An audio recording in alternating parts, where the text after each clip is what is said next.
Грегори Харисън. В американски игрален филм "Денят на бащата".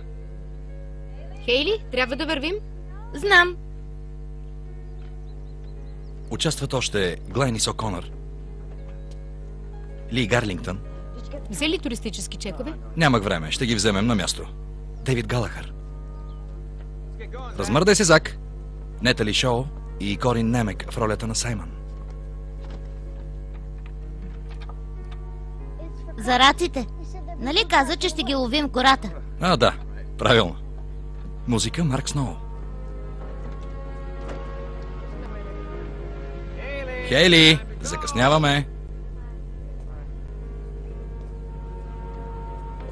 Оператор Алан Кейсо.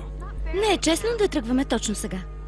Събота Кристи организира купон. Така ли? По дяволите и аз исках да отида.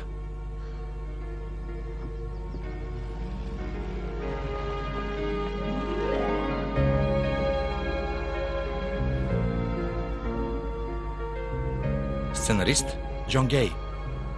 По романа на Глория Мърфи "Саймън каза". Режисьор Майк Роуп. Свързали се с Филдър? Какво каза той? Подписали се.